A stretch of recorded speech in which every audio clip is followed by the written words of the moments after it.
También agradezco mucho la oportunidad y el espacio, y voy a intentar ser muy breve porque me interesa mucho también lo que tienen que decir mis otros compañeros y compañeras que están acá.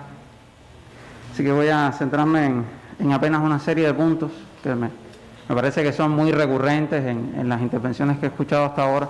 Dentro del HS, bueno, si tenemos que hablar de pertenencia, pertenezco a la sección de crítica e investigación y soy parte de, proyectos de pensamiento y que intenta interpretar la realidad en la que vivimos para accionar sobre ella de manera consciente.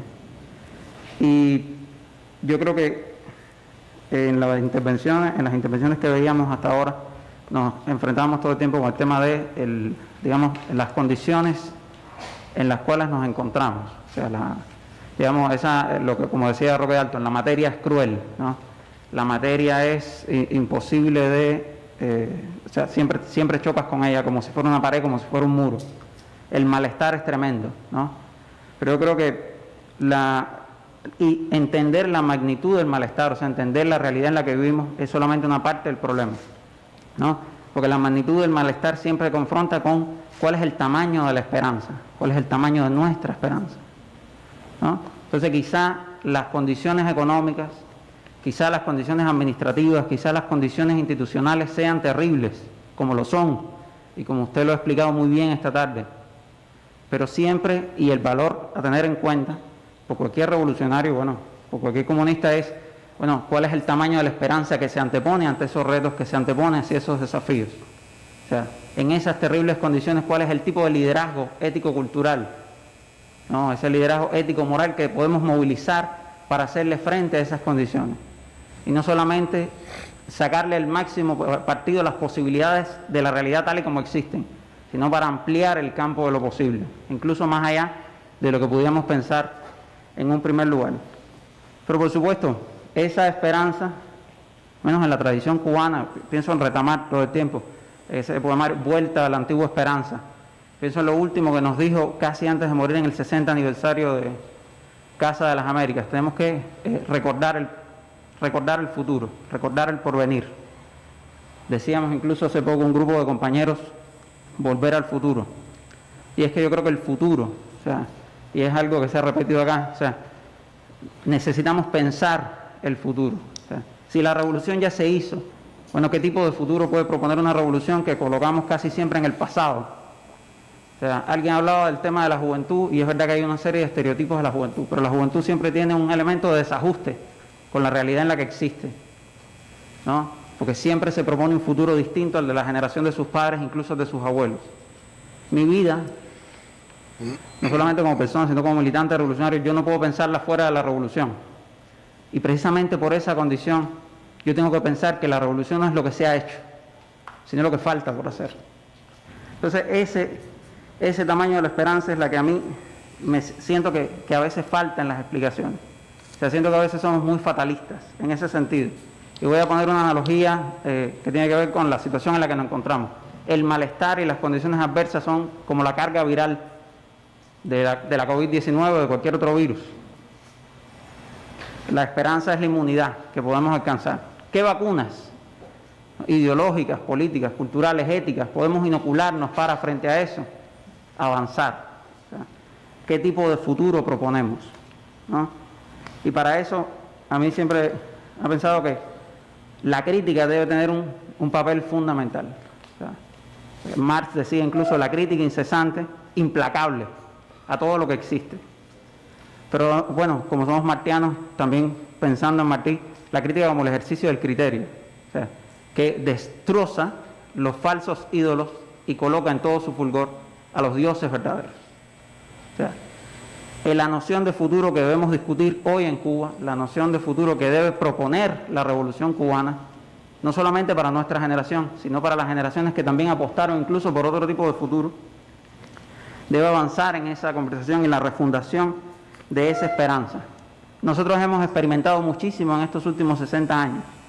Nosotros hemos cometido muchísimos errores en estos últimos 60 años y lo reconocemos.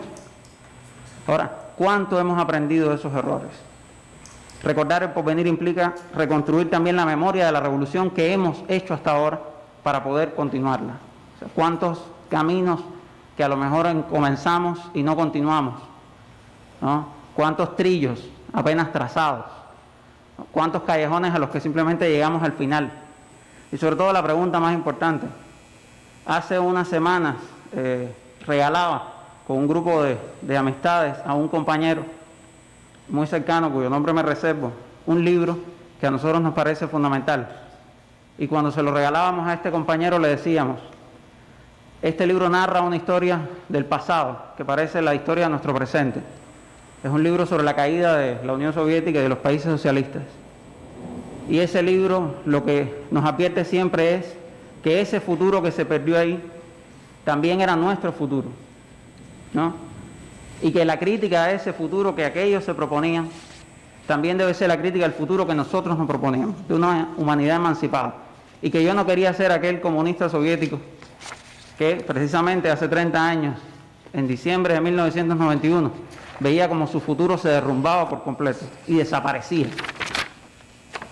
Y ese futuro que se derrumbó también era en parte nuestro futuro, porque era el mundo al que pertenecíamos. Y nosotros, a pesar de todo, persistimos y sobrevivimos. Pero hace 30 años, y estamos 30 años demasiado tarde de saber exactamente por qué se derrumbó aquello.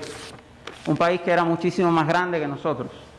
Un país que era muchísimo más vasto que nosotros, que también como nosotros había hecho su revolución. Que perdió a su Lenin demasiado pronto, como no nos sucedió a nosotros, que tuvimos a nuestro Lenin más tiempo hasta hace nada. Entonces, la crítica a la experiencia del socialismo real, a todo lo que nosotros tuvimos de ella acá, también me parece que es una dimensión muy necesaria. Es la dimensión de los aprendizajes que no hemos hecho aún, de los aprendizajes que quedan por sistematizar. Pero también la crítica a eso no implica el abandono del socialismo, al contrario, es la defensa inclaudicable del socialismo como alternativa de futuro, no solamente para nuestra sociedad y para nuestro mundo, sino también porque solo con el socialismo, solo con la revolución socialista de liberación nacional tuvimos patria. Entonces, pensando en ese discurso de la universidad que mencionaba el presidente, en el 2005 estábamos en una situación muy diferente y debió ser sorprendente para las personas sentadas en esa universidad que de repente Fidel le anunciara la posibilidad de que la revolución desapareciera alguna vez, algo que parecía eterno, invencible. Para nosotros ese aprendizaje también debe ser constante, la fragilidad de la revolución, ¿no? Cómo siempre se encuentra ante la catástrofe de su propia desaparición, cómo eso tiene que imbuirnos a nosotros un sentido de urgencia, ¿no? Cómo es a la vez un elemento agónico, lo viejo que muere, porque en la revolución hay cosas que mueren, porque en la revolución hay cosas que han muerto, pero también lo nuevo que está pugnando por nacer dentro de ella, todo lo que se ha sembrado, ¿no? Todo lo que todavía podemos seguir sembrando. Haría falta un inmenso, un gigantesco movimiento por la concientización, una concientización que entienda que la revolución que hemos hecho hasta ahora está incompleta y que falta por hacer. Fernando Martínez Heredia siempre decía que uno de los grandes agujeros para pensar la transición socialista era una teoría de la dominación en el socialismo, que también existe.